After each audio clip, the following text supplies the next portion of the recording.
여러분, 오늘 이른 새벽 잠에서 깨어나 가장 먼저 하신 생각은 무엇입니까? 혹시 어제 누군가에게 들었던 기분 나쁜 말 한마디를 되새기며 가슴을 답답해하지는 않으셨나요? 아니면 아직 오지도 않은 내일의 걱정을 끌어다 쓰며 이 소중한 아침의 공기를 망치고 있지는 않으신가요? 아마 많은 분들이 고개를 끄덕이며 자신의 마음속에 웅크리고 있는 근심의 덩어리를 발견하실 겁니다. 우리는 대개 영원히 살 것처럼 오늘을 낭비하고 죽음이라는 단어를 마치 먼 나라의 이야기처럼 밀쳐두곤 합니다. 하지만 삶의 마지막 순간은 예고 없이 우리를 찾아오기 마련입니다. 그 끝에 문턱에 서서 뒤를 돌아보았을 때 우리는 과연 어떤 감정을 느끼게 될까요? 그때 느끼는 후회는 우리가 지금 이 순간을 어떻게 살아야 하는지를 알려주는 가장 강력한 지침서가 됩니다. 이 질문에 대한 근원적인 답을 찾기 위해 석가모니 부처님께서 제자들에게 들려주셨던 지혜의 일화들을 하나씩 살펴보려 합니다. 부처님께서는 삶과 죽음의 경계를 어떻게 바라보셨으며 우리가 놓치고 있는 진짜 행복이 어디에 있는지 어떻게 설명하셨을까요? 지금부터 부처님의 말씀을 통해 죽기 직전 반드시 후회하게 되는 세 가지와 그 후회를 남기지 않기 위한 삶의 태도에 대해 깊이 있게 탐구해 보겠습니다. 부처님께서 기원정사에 머물고 계실 때의 일입니다. 그날은 유난히도 바람이 잔잔하고 숲속에 이름 모를 꽃들이 향기를 내뿜고 있었습니다. 부처님께서는 제자들과 함께 나무 아래 앉아 계셨는데 마을의 큰 부자가 수많은 하인을 거느리고 부처님을 찾아왔습니다. 그 부자의 이름은 아나타핀디카가 아닌 재물에 눈이 멀어 평생을 인색하게 살아온 어느 노인이었습니다. 그는 화려한 비단옷을 입고 있었지만 그의 얼굴은 근심과 공포로 가득 차 있었습니다. 그는 부처님 앞에 엎드려 울먹이며 말했습니다. 부처님이시여, 저는 평생을 바쳐 엄청난 재물을 모았습니다. 곡간에는 곡식이 넘쳐나고 금고에는 보석이 가득합니다. 그런데 최근 이름 모를 병에 걸려 죽음이 가까워졌음을 느낍니다. 막상 죽으려 하니 제가 모은 이 재물들이 아무런 소용이 없다는 사실이 저를 너무나 괴롭게 합니다. 저는 도대체 무엇을 위해 살아온 것입니까? 부처님께서는 인자한 눈빛으로 그를 바라보며 말씀하셨습니다. 수행자들이여, 그리고 길 잃은 중생아, 그대는 평생 집을 짓기 위해 벽돌을 날랐으나 정작 그 집안에서 편히 쉬는 법은 배우지 못했구나. 사람이 죽음의 강을 건널 때 그대의 손에 쥐어진 보석은 강물 아래로 가라앉는 돌멩이보다 무거울 뿐이다.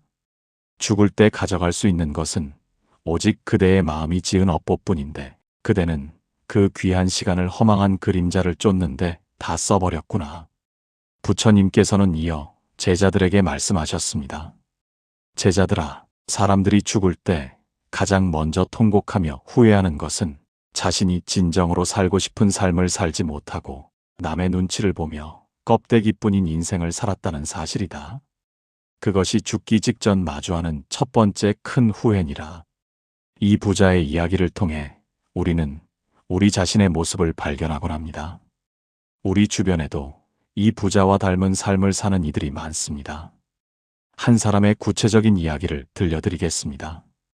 50대 중반의 평범한 직장인 박지훈 씨의 사례입니다.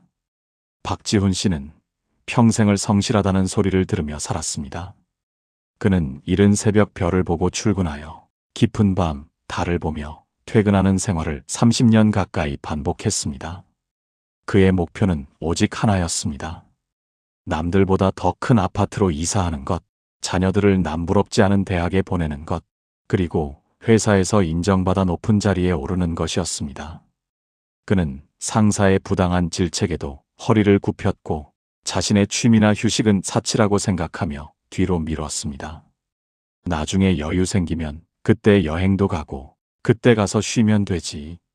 이것이 박지훈 씨가 입에 달고 살던 말이었습니다. 하지만 어느 날 정기검진에서 청천벽력 같은 소식을 듣게 됩니다. 몸속에 병이 깊어져 남은 시간이 그리 길지 않다는 진단이었습니다. 병원 침대에 누워 박지훈 씨는 지난 세월을 복기했습니다. 그토록 원하던 넓은 아파트에 살게 되었지만 정작 그 거실에 앉아 가족들과 마주보며 진심으로 웃어본 기억이 없었습니다.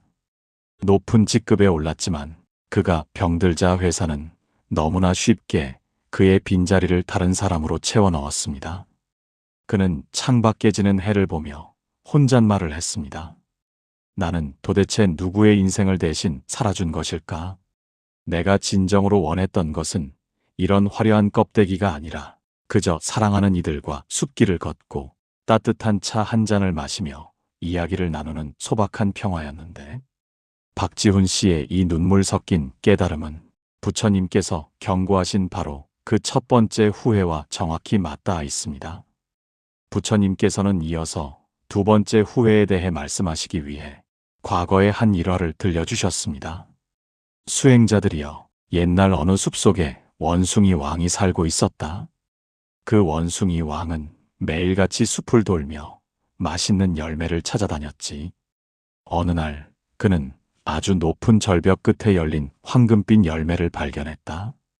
그는 그 열매를 얻기 위해 자신의 무리를 돌보는 일도 잊고 자신이 안전하게 쉴 동굴을 가꾸는 일도 잊은 채 오직 그 열매만을 향해 뛰어올랐다.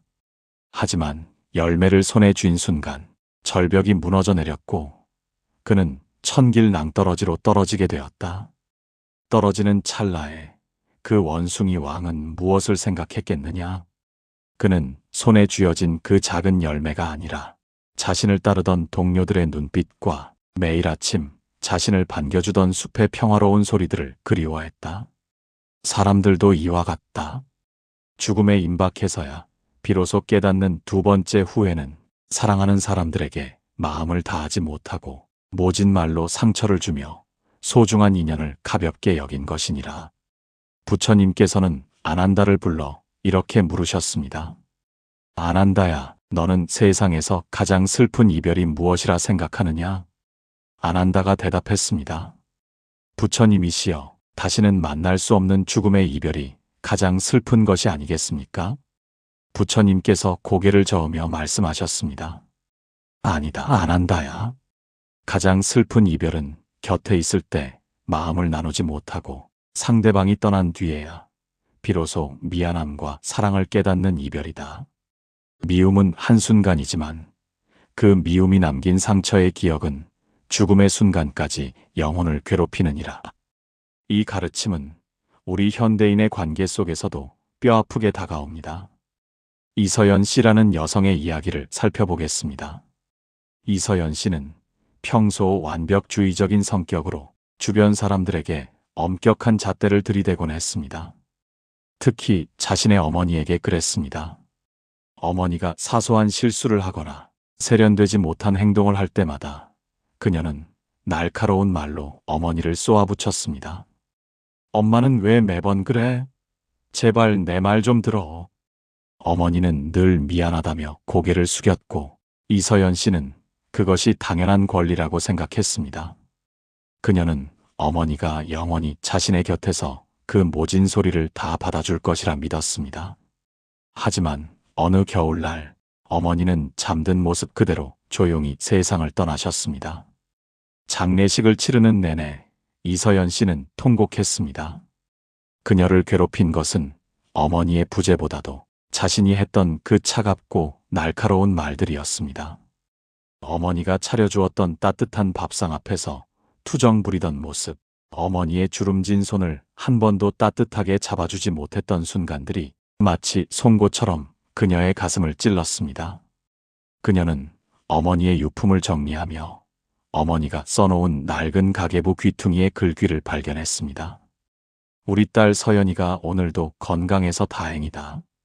화내는 모습도 예쁘기만 하구나. 그 글귀를 보는 순간 이서연 씨는 무너져 내렸습니다. 사랑할 수 있는 시간이 충분했음에도 불구하고 자존심을 세우느라 혹은 바쁘다는 핑계로 그 귀한 인연을 함부로 대한 것에 대한 후회는 그녀의 남은 삶을 오랫동안 그늘지게 만들었습니다. 부처님께서는 이제 세 번째 후회에 대해 말씀하셨습니다. 어느 날 부처님께서는 사리불과 함께 길을 걷고 계셨습니다. 그때 길가에서 한 남자가 화를 참지 못하고 자신의 어린 아들을 심하게 나무라고 있는 장면을 목격하셨습니다. 아이는 겁에 질려 울고 있었고 남자의 얼굴은 분노로 붉게 달아올랐습니다. 부처님께서는 그 남자에게 다가가 조용히 물으셨습니다. 보살이여, 그대는 지금 무엇을 위해 그토록 화를 내고 있는가? 남자가 씩씩거리며 대답했습니다. 이 아이가 제 소중한 도자기를 깨뜨렸습니다. 이건 제가 평생을 모아 산 아주 값비싼 물건이란 말입니다. 부처님께서 말씀하셨습니다. 수행자들이여, 그리고 이 사람아, 그대는 지금 깨진 흙덩어리 때문에 살아있는 생명의 가슴에 못을 박고 있구나. 도자기는 깨지면 다시 구할 수 있으나 아이의 마음에 새겨진 공포는 평생을 간다. 죽음의 순간에 그대를 찾아오는 세 번째 후회는 바로 이것이다. 사소한 것에 집착하느라 진짜 소중한 가치를 놓쳐버린 것, 그리고 스스로를 화와 탐욕의 감옥에 가두어 괴롭힌 것이니라. 부처님께서는 제자들에게 덧붙여 말씀하셨습니다. 제자들아, 사람은 누구나 자신의 옳음을 증명하기 위해 평생을 싸운다. 내가 맞고 네가 틀렸다는 그 한마디를 이기기 위해 밤잠을 설치고 가슴을 태운다. 하지만 죽음의 침상에 누우면 내가 옳았는지 그가 옳았는지는 한 조각 연기보다 가벼운 문제가 된다. 오직 내가 얼마나 너그러웠는지, 내 마음이 얼마나 평온했는지만이 유일한 위안이 될 것이다. 이 세 번째 후회는 우리 일상에서 가장 자주 일어나는 일이기도 합니다. 최수진 씨라는 사람의 사례를 통해 이를 더 구체적으로 이해해 봅시다. 최수진 씨는 동네에서 소문난 부지런한 사람이었습니다. 그녀는 집안일을 완벽하게 해내야 했고 남편의 수입이나 자녀들의 성적이 이웃보다 뒤처지는 것을 참지 못했습니다. 그녀는 늘 긴장 상태였으며 조금이라도 일이 틀어지면 주변 사람들을 닥달했습니다. 그녀의 머릿속은 항상 해야 할 일과 남들의 평가로 가득 차 있었습니다. 친구들과 만나 커피를 마실 때도 그녀는 진심으로 대화에 집중하지 못했습니다. 남들의 옷차림을 관찰하고 자신의 아이가 얼마나 공부를 잘하는지 은근히 과시할 기회만 엿보았습니다. 세월이 흘러 노년이 된 최수진 씨는 거울 앞에 앉아 자신의 얼굴을 보았습니다. 거울 속에는 욕심과 불만으로 가득 찬 낯선 노파가 앉아 있었습니다. 그녀는 깨달았습니다. 자신이 평생 지키려고 애썼던 그 완벽함이라는 것이 사실은 아무도 알아주지 않는 자기만족의 허상이었다는 것을 말입니다. 정작 그녀의 곁에는 진심으로 마음을 터놓을 친구 하나 남지 않았고 남편과 아이들은 그녀의 간섭을 피해 멀어져 있었습니다. 그녀는 자신의 인생이 마치 구멍난 그릇에 물을 채우려 애썼던 세월처럼 느껴졌습니다. 조금만 더 힘을 빼고 조금만 더 주변을 너그럽게 대했더라면 지금쯤 따뜻한 차 한 잔을 나누며 웃을 수 있는 누군가가 곁에 있었을 텐데 하는 후회가 차가운 방 안을 가득 채웠습니다. 부처님께서는 이러한 후회들을 방지하기 위해 수행자들에게 구체적인 실천법을 가르쳐 주셨습니다. 수행자들이여, 죽음 앞에서 당당하고 평온하고 싶다면 지금 당장 세 가지를 실천해야 한다. 첫째, 자신을 타인의 기준에 맞추어 재단하지 마십시오. 부처님께서는 말씀하셨습니다. 수행자들이여, 하늘 위와 하늘 아래 오직 나 자신이 존귀하다는 사실을 잊지 말라. 이 말은 내가 남보다 우월하다는 뜻이 아니라 이 우주에서 나라는 존재는 유일무이하며 그 자체로 이미 완성된 존재라는 뜻이다. 남의 꽃밭에 핀 장미를 부러워하며 내 마당에 들꽃을 짓밟지 말라. 장미는 장미의 향기가 있고 들꽃은 들꽃의 소박한 아름다움이 있는 법이다. 자신의 내면을 들여다보고 내가 진정으로 평온함을 느끼는 일이 무엇인지 찾아라. 그것이 설령 남들이 보기엔 보잘것없는 일일지라도 그대의 영혼이 기뻐한다면 그것이 바로 그대의 길이다. 이를 위해 우리는 매일 아침 자신에게 물어야 합니다. 오늘 나는 누구를 위해 숨 쉬고 있는가? 만약 그 대답이 남에게 보여주기 위해서라면 잠시 멈추어야 합니다. 박지훈 씨처럼 인생의 마지막에 가서야 자신의 이름을 찾는 우를 범하지 말아야 합니다. 지금 당장 내가 좋아하는 것이 무엇인지, 내가 어떤 순간에 진심으로 웃는지를 기록해 보십시오. 그것이 비록 아주 사소한 일, 예를 들어 길가에 핀 풀꽃을 구경하는 것이나 좋아하는 노래를 흥얼거리는 것일지라도 그 순간만큼은 온전히 여러분 자신의 삶을 사는 것입니다. 둘째, 현재라는 이름의 선물에 온전히 집중하십시오. 부처님께서는 독화살의 비유를 들어 말씀하셨습니다. 어떤 사람이 독화살을 맞았다. 사람들이 그를 구해내려 하자 그는 이렇게 소리쳤다. 잠깐, 나를 쏘 사수가 누구인지, 이 활은 어떤 나무로 만들어졌는지, 화살깃은 어떤 새의 털인지 알기 전에는 치료를 받지 않겠다. 수행자들이여, 이 사람이 그 답을 알아내기도 전에 그는 독이 퍼져 죽고 말 것이다. 우리의 삶도 이와 같다. 지나간 과거의 후회에 매달리고 오지도 않은 미래의 불안을 계산하느라 지금 이 순간 발등에 떨어진 생명의 불꽃을 보지 못하는구나. 지금 숨 쉬고 있는 이 순간만이 진실이며 나머지는 모두 마음이 만들어낸 환영일 뿐이다. 여러분, 우리는 너무나 자주 나중에라는 함정에 빠집니다. 돈을 좀 더 모은 나중에 효도하겠다. 애들 다 키운 나중에 내 인생을 즐기겠다. 하지만 부처님께서는 나중이라는 시간은 존재하지 않는다고 말씀하십니다. 지금 이 순간 곁에 있는 사람에게 따뜻한 말 한마디를 건네는 것이 나중에 금치를 한 무덤을 만들어주는 것보다 수만 배 더 가치 있는 일입니다. 오늘 점심에 먹는 밥 한 그릇의 맛을 온전히 느끼고 창가로 스며드는 햇살의 온기를 감사히 여기는 것, 그것이 바로 죽을 때 후회를 남기지 않는 가장 확실한 방법입니다. 셋째, 집착의 소나기를 펴고 자비를 베푸십시오. 부처님께서 제자들과 함께 강가에 서 계실 때였습니다. 강물에는 버려진 통나무 하나가 떠내려가고 있었습니다. 부처님께서 물으셨습니다. 수행자들이여, 저 통나무가 바다에 무사히 닿으려면 어떻게 해야 하느냐? 제자들이 대답을 망설이자 부처님께서 말씀하셨습니다. 저 통나무가 이쪽 강기슭에 걸리지 않고 저쪽 강기슭에도 걸리지 않으며 강물 속으로 가라앉지도 않고 사람에게 붙잡히지도 않는다면 반드시 바다로 흘러가게 될 것이다. 수행자들이여, 우리의 마음도 이와 같다. 욕망이라는 강기슭에 걸리고 분노라는 바위에 부딪히며 집착이라는 늪에 빠져 허우적대느라 진정한 자유의 바다로 나아가지 못한다. 내 것이라고 주장하는 그 모든 것들이 사실은 잠시 빌려 쓰는 것임을 깨달을 때 비로소 평화가 찾아온다. 우리가 괴로운 이유는 무언가를 가져서가 아니라 가진 것을 놓지 않으려 하기 때문입니다. 죽음은 우리가 쥐고 있던 모든 것을 강제로 내려놓게 만듭니다. 그때 억지로 손가락이 펴지며 겪는 고통은 이루 말할 수 없습니다. 하지만 살아있는 동안 스스로 손을 펴는 연습을 한 사람은 죽음의 순간에도 마치 무거운 짐을 내려놓는 여행자처럼 홀가분하게 떠날 수 있습니다.